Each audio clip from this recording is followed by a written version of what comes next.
জন্মলগ্নে শিশু থাকে ফুলের মতন পবিত্র। পৃথিবীতে শিশু ও ফুলের মতন সুন্দর জিনিস আর কিছু নেই। ক্রমে ক্রমে শিশু যখন পরিণত হয় বা পরিণতির দিকে এগোয়, তখন তার মধ্যে বাসা বাঁধে বিদ্বেষের কীট। প্রচলিত রাষ্ট্র ব্যবস্থা করে তোলে স্বার্থপর, তার মনকে করে তোলে বিকৃত, আত্মকেন্দ্রিক হয়ে ওঠে। অর্থের দম্ভে, শিক্ষার দম্ভে পিতামাতাকেও কটু কথা বলতে ছাড়ে না। যারা তাদের পৃথিবীর আলো দেখিয়েছেন, তিল তিল করে আশা ভরসা নিয়ে বড় করেছেন, তাদের মনে কষ্ট দিতে দ্বিধাবোধ করে না। যাদের রক্ত তাদের শরীরে বইছে, তাদেরকেও বিন্দুমাত্র অপমান করতে কষ্ট পায় না।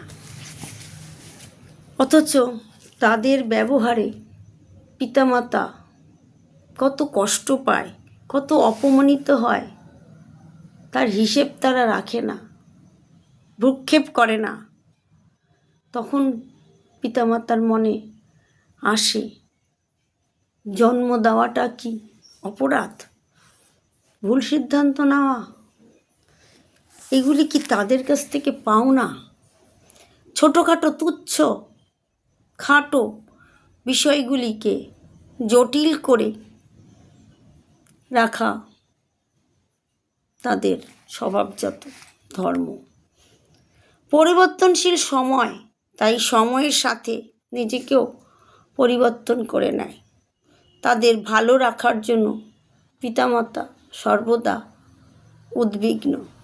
কত কষ্ট মুখ বুজে সহ্য করে তাদেরকে বড় করে তোলে। তারা মনে করে দেখে না কত রাত্রি মাকে ঘুমাতে দেয়নি। তার স্বনির্ভর হওয়ার পিছনে মায়ের অবদান কতখানি, কতটা। কথায় বলে, কুসন্তান যদিও কুমাতা কখনোই নয়।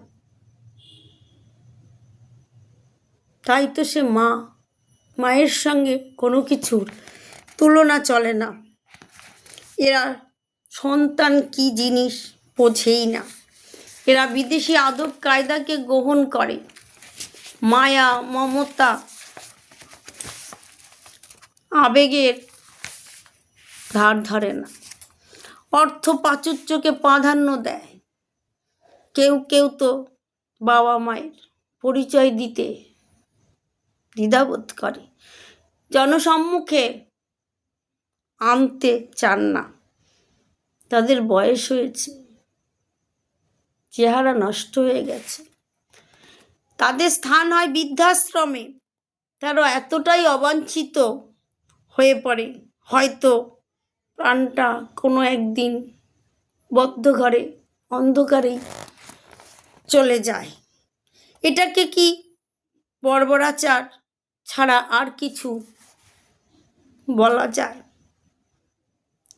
এরা কালের শিক্ষায়, কালস্রোতে এরা বর্বর, অশিক্ষিত। কখনো কখনো পিতামাতা সন্তানের কাছে ছোট হয়ে যায়, শিশু সুলভ আচরণ করে, তাদের উপর ভরসা করে, বর্তমান প্রজন্মের কাছে পরামর্শ করে, আলোচনা করে কাজ করে। তাহলে শিক্ষার সংজ্ঞাটা কি? কেন নিজেদের সুখ স্বচ্ছন্দ ত্যাগ করে পিতামাতা সব কিছু বিসর্জন দিয়ে সন্তানকে মানুষ করে তোলে? এটা কি তাদের কাছে পাওনা? তাহলে কি ফিরে যাওয়া উচিত সেই অশিক্ষার কেন্দ্রবিন্দুতে? এসবের মূলেই রয়েছে অর্থ, দম্ভ, অহংকার, শিক্ষিত হওয়ার অহংকার।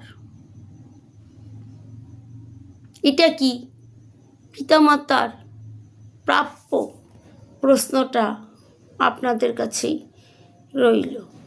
ধন্যবাদ।